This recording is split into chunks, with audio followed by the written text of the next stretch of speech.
to the Kill Count, where we tally up the victims in all our favorite horror movies. I'm James A. Janice, and today we're looking at Barbarian, released in 2022. Barbarian follows Tess, a young woman who finds a guy already staying at the Airbnb she's booked. And that's pretty much all I want to say about the plot. I know I say this for a lot of movies, but Barbarian is one of those that you should watch without any prior knowledge. It has a unique structure that's unpredictable for first-time viewers, and the less you know about it, the better. Seriously, go watch it. It's on Hulu. I guarantee you won't see what's coming. That unpredictability is thanks to writer-director Zach Kreger, who joins a growing list of comedians turned horror movie makers. Kreger is one of the 3 founding members of the comedy group The Whitest Kids You Know, alongside Sam Brown and the late Trevor Moore. Rest in peace. Kreger wrote Barbarian without an outline, reasoning that in order to surprise the audience, he had to surprise himself. The result is a film that takes a couple of risky, hard turns, but always manages to find its way home in the end. Barbarian is equal parts hilarious and suspenseful. It's also a thrilling crowd pleaser with a ton to say about gender dynamics. I love it when a movie can pull that kind of thing off. It explores a whole spectrum of sexism in various forms and degrees that women have to put up with. And that theme is worked in so intelligently, informing the way these characters behave and interact. For bonus points, it takes place in Detroit, which is always gonna get me extra interested. How many guests will get checked out of the Scare B&B? Let's find out and get to the kills. The movie begins on a dark and stormy night with lightning that friggin' howls. Damn, it's loud and chanty out here. Can we get into that car, please? Thank you, much better. Tess Marshall just got to her Airbnb on Barbary Street in Detroit the night before a job interview. Only problem is, she's locked out. Oh, wait, no, there's another problem. The lights are on and somebody's home. His name is Keith, and he says he's booked the same house on a different app. With nowhere else to go, Tess steps out of the storm and into a title card. Even though it looks like he's been sleeping, and he's more packed for hygiene than slaughter, Tess can't help but be wary of her present company. Fair enough, since Keith kind of steps in it at first. Would you mind pulling up your reservation confirmation just so I can see it?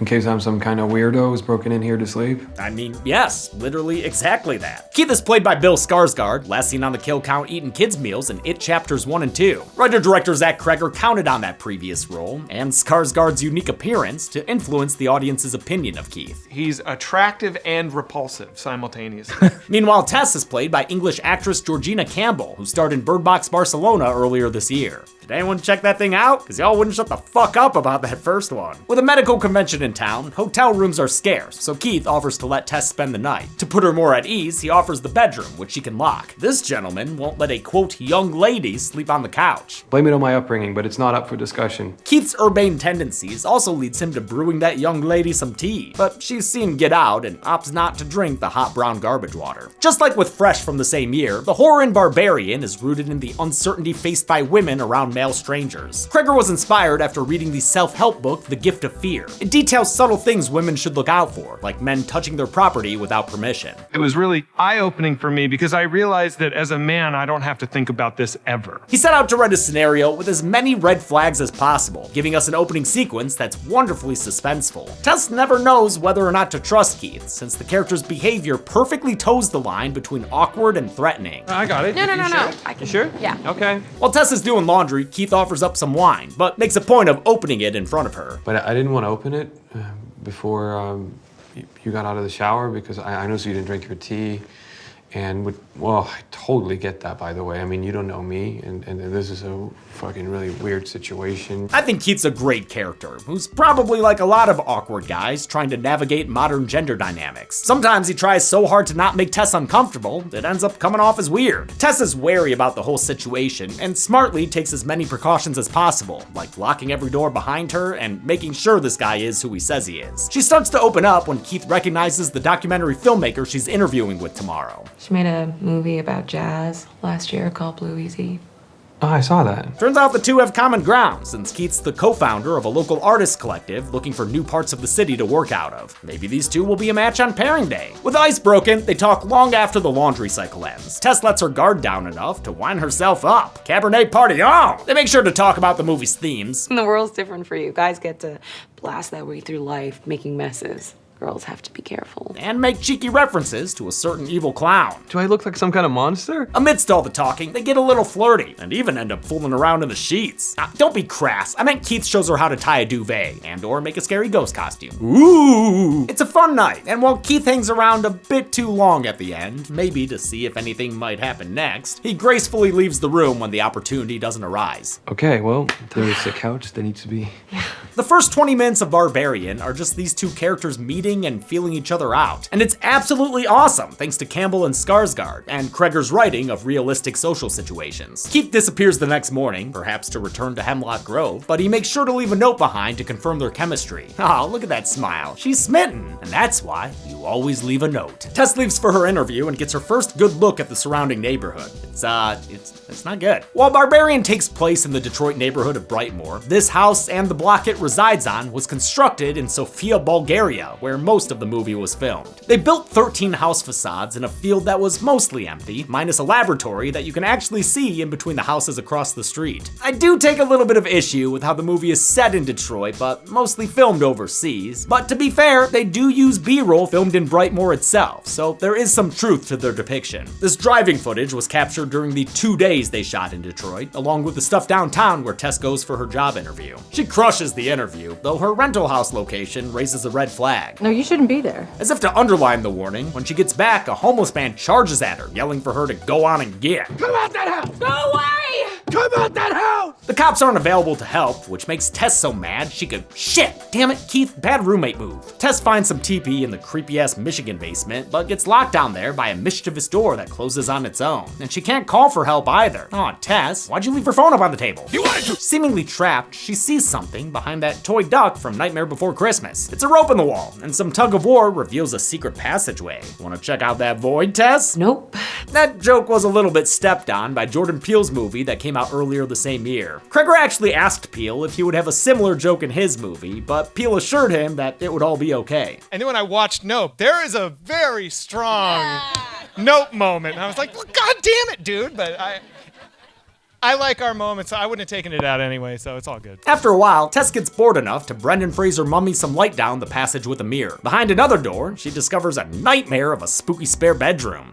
You don't want to see a camera pointed at a bed like that. And is that a poop bucket? Oh man. Eventually, Keith returns and lets Tess out of the basement. She wants to leave, but while Keith's concerned for her, he won't take her worries at face value. I think this stems from his chivalrous attitude towards women. He even physically prevents her from leaving as he tries to calm her down. It's not a malicious sexism. Like, he's a nice guy and means well, but he's got an old-fashioned sense of thinking he knows what's best for her. You really didn't have to do that. Not even up for discussion. He explains his point of view, which is valid until he gets a bit condescending. I didn't see it, okay? And I can't just be running off in a panic because there's a room downstairs with a bed and a bucket. His need to see it for himself, rather than take her word for it, leads him into the basement. Tess waits for him to come back, but he never does. When she goes to check on him, propping the basement door open this time, she discovers there's an even deeper and darker basement. Ha, fucking House of Leaves, y'all! Tess is so ready to go home at this point, but she hears Keith screaming for help from below. Against her better judgment, she goes down to look for him, discovering a DIY dog pound in the process. Fantastic panic acting from Georgina Campbell here. Keith! Answer me, Keith! Tess is jump scared by Keith crawling like a creeper. He tells her someone else is in the basement. You're not going back And that someone else bashes Keith's head to bits against the wall. Should have kept your Skarsgård up, dude. His killer is a giant naked lady, and after killing him, she screams in Tess's face. As much as I love Bill Skarsgård as Keith, his death is worth it to have this awesome fake out. He was all over the trailers, so it's a genuine shock when this busty beast kills him 42 minutes in. It's a death so shocking, the movie gets knocked into a new protagonist. Ricky Tikki Tavi plays us into sunny Los Angeles, where actor AJ Gilbride is cruising down the Pacific Coast Highway. AJ is played by Justin Long, whose horror credits include Drag Me to Hell, Tusk, and Jeepers Creepers. AJ hops on a conference call with a couple of producers, one of whom is voiced by Long's real-life wife, Kate Bosworth. AJ's TV pilot has just been picked up, but his joyride's about to end courtesy of an accusation from his co-star. Apparently, Megan Maddox has contacted the network through her lawyer, and she's made a very serious accusation against you.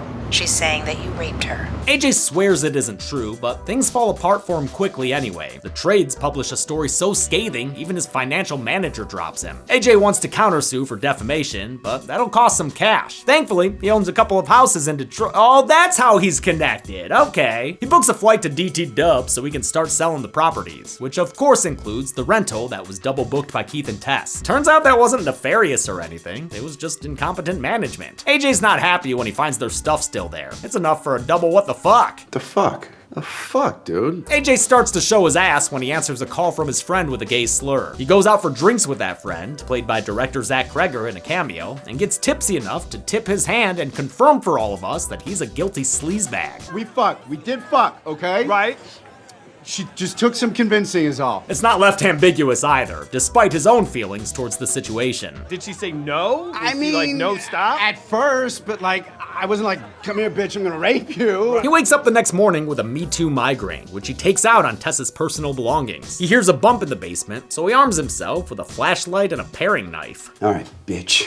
Get ready to get fucked. Downstairs, he discovers the secret passage and hidden room, but AJ's chief concern is what it might mean for his wallet. Can underground rooms be listed as square footage? It's a hilarious contrast to Tess's reaction, and reinforces what she said earlier about men living lives of innate confidence. The world's different for you. Guys get to blast their way through life making messes. Girls have to be careful. I mean, the dude's literally walking backwards into a dark space that Tess was cautious to enter. He doesn't even get goosebumps when he finds out his basement has a basement. This dungeon is just more square footage he can add. Yo!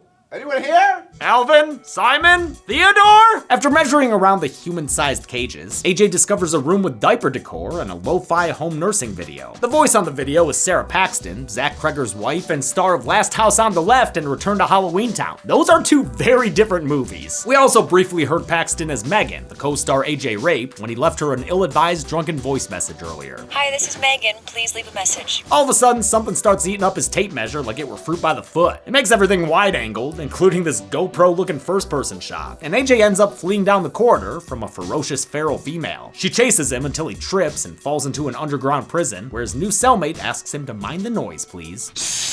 One of Barbarian's biggest strengths is its cinematography by Zach Cooperstein. He and Kreger filmed the movie's very different locations, using very different styles. Upstairs, they were inspired by David Fincher's slow-paced intensity in Seven and Mindhunter, with subtle camera movements that are motivated by what the characters are doing. You're not necessarily aware of the camera, right? Conversely, downstairs sees a much more active style, inspired by Sam Raimi's work in The Evil Dead and Drag Me to Hell. The camera movements are wild and crazy, with the shots often canted or unnaturally wide. It's an excellent way for the style to match the substance of the script, intentionally distorting the audience with surprises. True to that point, after Tessa's shush, the movie smash cuts into a flashback, throwing us for a loop a second time. This is the early 80s, when Brightmoor was more bright, still in its Stepford prime. The future rental house's original owner, Frank, is going shopping for a home birth. You've got a midwife, right? She should have given you a list. It's just me. Sounds like he's trying to create his own demon fleet on Barbary Street. Frank is played by Richard Brake, a 4-time kill count vet and 1-time Night King. In the parking lot, he goes housewife hunting, stalking one woman all the way home with a match cut. Disguised as a maintenance worker, don't want to know where he got that Carlos jumpsuit, he casually gains access to her home. DWP, ma'am, sorry to bother. No bother. Fucking DWP. The ruse allows him to leave one of her windows unlocked for future evil doings. He returns home where he tends to some commotion in the basement.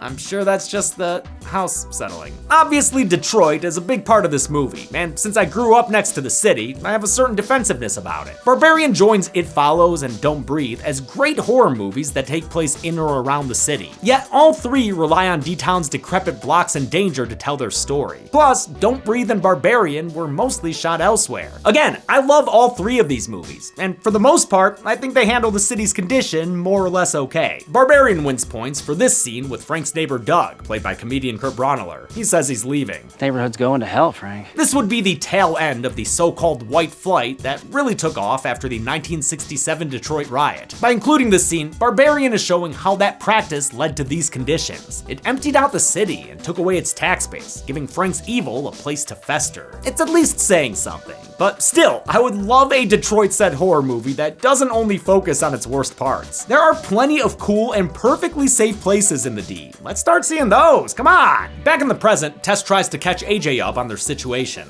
This is very, very important. You need to stay calm. You cannot freak out around her. Their captor, called the Mother, returns with mandatory mama milk. Tess takes her medicine, but AJ can't stomach it, probably all those hairs on the nipple. So Mother hops down and drags him into a new kind of hell. He's gonna get some extra coddling. It's for his own good. The Mother's imposing stature comes courtesy of 6'8" actor Matthew Patrick Davis, who's actually quite the handsome fella, and really nice. At the end of these scenes where he's like, he goes, "Sir, are you okay?" Sorry. Yeah. How you doing? Davis chemically shaved his whole body for the role, save for his eyebrows, which he refused to get rid of. It initially took 5 hours to apply all the Mother prosthetics to him, but the makeup team got it down to 2 by the end of production. They consisted of face, boobs, and crotch pieces. They had a fake butt at first too, but it looked kinda dumb, so Davis had to film with his actual bare ass out. It was weird walking around naked, but I got used to it, and it was strange. We all got used to it. The makeup and performance are good, but man, I am so tired of tall naked ladies as horror monsters. It's gotten out of hand at this point. AJ is taken to the diaper room and in a nauseating scene, forcibly breastfed by the Mother. It could have been worse too. In a deleted scene, the Mother kills a rat and baby birds it into AJ's mouth. Oh my god. Ugh. Tess takes the opportunity to escape her oubliette, but she runs into AJ's tape measure on the way out, alerting the Mother. The basement door is locked again, so Tess busts her way out through the basement window. She narrowly escapes her helicopter mom with the help of Andre, that homeless man who chased her into the house earlier. As you might have guessed, Andre was actually trying to warn her about the Mother. Probably would have worked better if he hadn't run towards her screaming "little girl." Hey, little girl! Hey, little girl! You can't trust guys who say that. Little girl. It even makes the Beatles sound threatening. You better run for your life if you can, little girl. Tess wants to go back inside to save AJ, but Andre tells her to get safe before nightfall since Mother leaves the house to hunt in the after hours. With Mother distracted, AJ manages to sneak further into the tunnel system. He discovers a nasty man cave, as well as a nasty man. It's Frank, all old and musty now. Just Grandpa Joeing it up in the corner. AJ initially tries to help him, giving Frank the benefit of the doubt that this old dude living down here is somehow on the up and up. But then he finds Frank's private collection of videotapes. Oh man, these labels are sick. One of them is "Won't Stop Crying." Dear God. AJ witnesses the tape's monstrous contents, which we the audience are thankfully spared. What is wrong with you?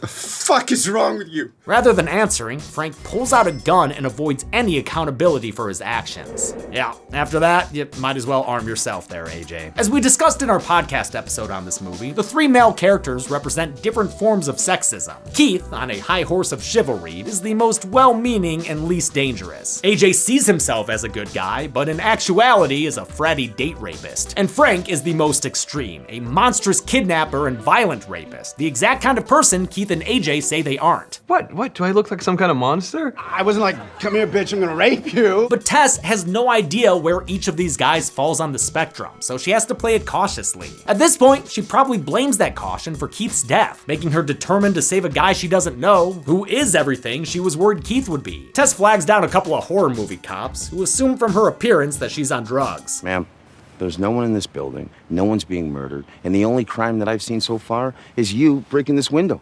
Just more dudes not listening to this poor woman. They leave her, so Tess breaks another window to get her keys back. But since it's dark now, the Mother's roaming range has increased. Tess pins the Mother against the house, and after some screaming and pounding, it appears to put her down for good. Tess goes back inside and into the basement to save AJ, but he's been walking around with frayed nerves and a gun. Hello?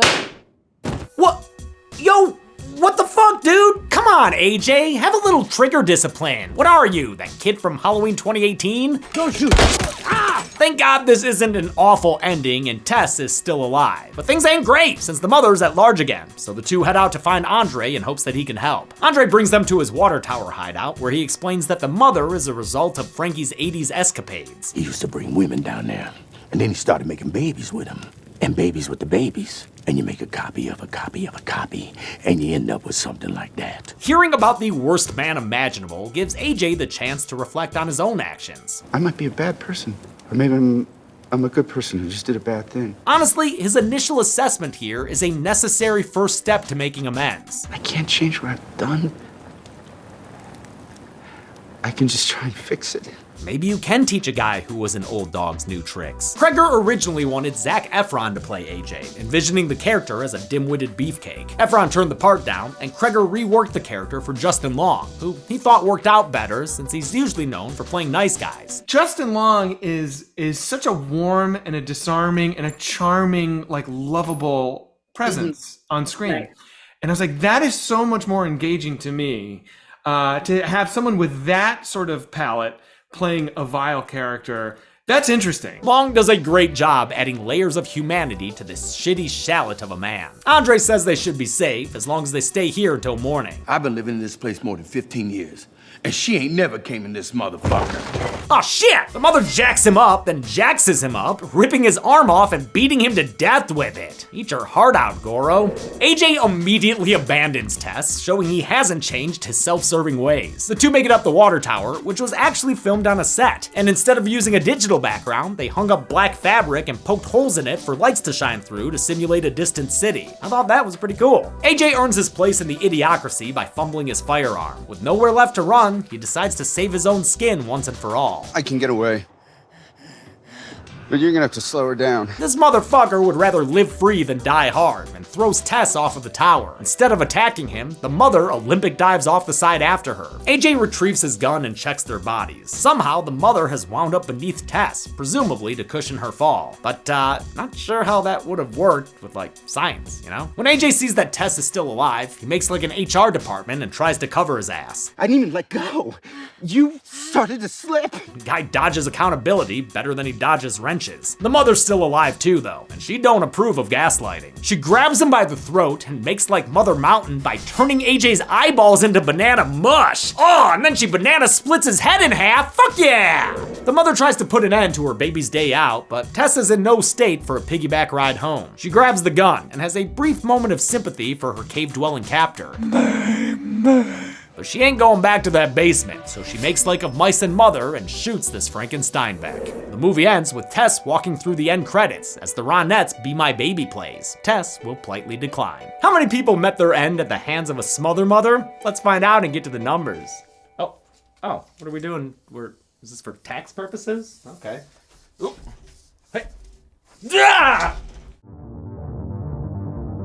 5 people died in Barbarian. The victims consisted of 4 men and 1 woman, giving us this Blueberryan pie chart. This count and gender breakdown has been seen 5 times before on this show. Ooh, including demonic toys, that's a good one. With a runtime of 102 minutes, Barbarian left us with a kill on average every 20.4 minutes. I'll give the golden chainsaw for coolest kill to AJ. You spend the whole movie rooting for this guy's comeuppance, and boy does that uppance sure come. Double machete for lamest kill will go to Frank, who took the easy way out of a mess he created. And that's it. Barbarian was released in 2022 to well-earned critical acclaim. I can't wait to see what Kreger does next.